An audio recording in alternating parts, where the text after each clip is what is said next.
Alors, on part sur l'étude du graphite. Donc, qu'est-ce que le graphite? C'est du carbone, mais qui cette fois-ci, au lieu d'être tétragonal comme le diamant, on se souvient que dans un paragraphe précédent, on a étudié le carbone sous la forme du diamant, avec un atome de carbone qui était lié par 4 liaisons de covalence, on les voit là, à 4 autres atomes de carbone. Cette fois-ci, on va passer sur une autre variété allotropique du carbone, c'est-à-dire c'est à nouveau du carbone solide, mais dans une phase différente, qu'on appelle le graphite, et qui est constitué d'un atome de carbone qui, cette fois-ci, va être entouré de 3 autres atomes de carbone. Donc il reste des électrons de valence, on va voir ce qu'on va en faire. Structure. Le graphite possède une structure bidimensionnelle, ça va être des feuillets comme ça, bidimensionnels, avec des atomes de carbone de type tétragonal. Faire un schéma. On a une succession de plans ABAB, et il y a délocalisation d'une partie des électrons de valence qui forment alors une liaison délocalisée sur l'ensemble de l'hexagone, comme dans le cas du benzène. C'est cette délocalisation électronique qui assure la stabilité de l'édifice.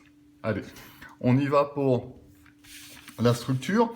Alors, cette structure du graphite, elle n'est pas à connaître par cœur. C'est comme les cristaux ioniques, comme les leçons C13 et C14, en fait, comme les cristaux ioniques et le diamant. Vous devez, à partir d'indications, savoir reconstruire le cristal. Dans le cadre du graphite, en fait, on vous donne le schéma.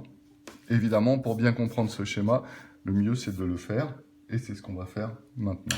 Donc on va commencer avec du bleu, et on commence avec la structure de type hexagonal, avec en fait le plan A, qui est constitué d'une structure comme ça en nid d'abeille, avec des atomes qui sont tous de type tétragonal. Pardon, trigonal. Donc en fait, on construit une structure comme ça, et on voit que tous les atomes qui sont là, eh bien, ils vont être reliés à 3 autres atomes de carbone. Donc on le voit bien ici. Chaque atome de carbone est lié à 3 autres atomes de carbone. Alors, ces hexagones sont réguliers, évidemment, donc comme on le fait à main levée, c'est pas forcément très évident d'avoir quelque chose de régulier, mais évidemment, dans la pratique, il faudrait faire des hexagones réguliers. Donc on peut compléter comme ça. On va s'arrêter au bout d'un moment, bien sûr. Voilà. Et ça, c'est le plan A. Donc ici, on a un plan A d'atomes de carbone de type trigonal. Donc on peut les noter. Voilà. À chaque fois, ici, j'ai un atome de carbone. Et ça forme le plan A. Okay. On passe au plan B. Donc on va changer de couleur, on va prendre du rouge. Qu'est-ce qui se passe pour le plan B? Le plan B, il va se décaler un petit peu, ce qui fait que l'atome, alors c'est la même structure, mais qui va être décalé. Ici, en fait, on sait que on a des liaisons, on a une liaison délocalisée sur chaque hexagone, et qui contient 6 électrons. Ça, c'est 6 électrons, ça, c'est 6 électrons, ainsi de suite. Comment on sait ça? Eh bien, on se souvient que l'atome de la molécule de benzène, C6H12, C6H6, si je dessine la formule de Lewis de C6H6, je vais avoir un cycle, comme ça, avec 6 atomes de carbone.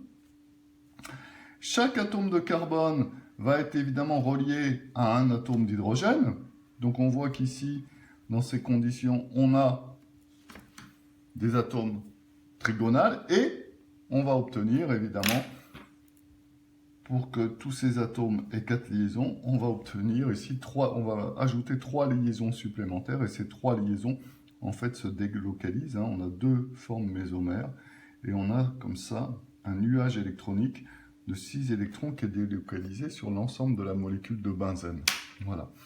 Qu'est-ce qu'il nous reste à faire pour passer de l'A du benzène au graphite, au plan A du graphite? Il reste tout simplement à remplacer tous ces atomes d'hydrogène, ici, tous ces atomes d'hydrogène, je les remplace par des atomes de carbone et je continue la structure, ça me donne ça. Le plan B, maintenant, eh bien, on va mettre un atome de carbone ici, un autre ici, un ici, et ainsi de suite. Donc, et on va recommencer la structure. Donc, il y en aura un ici, en nid d'abeille, hein, c'est-à-dire, voilà, on va avoir quelque chose comme ça. Alors là, j'en ai dessiné un en trop, évidemment, celui-là n'existe pas. Hein, donc là, je suis obligé de mettre du blanc pour le supprimer et de remettre du bleu parce que en revanche, l'atome du plan A, lui, existe. Hein. Donc on continue cette structure. Voilà, ici j'en ai un, ici j'en ai un, ici j'en ai un, ici j'en ai un, ici également. J'en ai en fait au centre hein, de chaque... Voilà, donc on peut continuer comme ça avec un plan B qui est légèrement décalé par rapport au plan A. Voilà, et ça, ce sont mes plans B. Donc ici, j'ai plan B. On peut les dessiner. Donc là, je les entoure parce que ils viennent au-dessus. Hein. Voilà. Voilà. Et en rouge, vous avez les liaisons de covalence. Donc même chose, on aura ici un nuage électronique qui viendra se délocaliser sur l'ensemble de cette structure. Donc on voit que ce n'est pas une liaison métallique, ce n'est pas complètement délocalisé sur l'ensemble du cristal, c'est délocalisé sur une partie des atomes de carbone. Par contre, évidemment, les liaisons rouges, elles, sont bien localisées entre deux atomes de carbone. C'est ce qui assure la rigidité. Donc le graphite, vous en avez dans les crayons à papier. Qu'est-ce qui se passe quand on écrit au crayon à papier sur une feuille de papier? Ben, en fait, par pression, par action mécanique, on dépose une petite couche de graphite, un plan A, tout simplement, un ou deux plans A, qui vient se caler évidemment dans le papier. Si on prenait une loupe, on verrait qu'il y a des anfractuosité dans le papier. Et puis le carbone, les plans se calent sur ce papier. Si on prend une gomme, évidemment, on peut, par friction, hein, retirer plus ou moins hein, ces atomes de carbone. Voilà.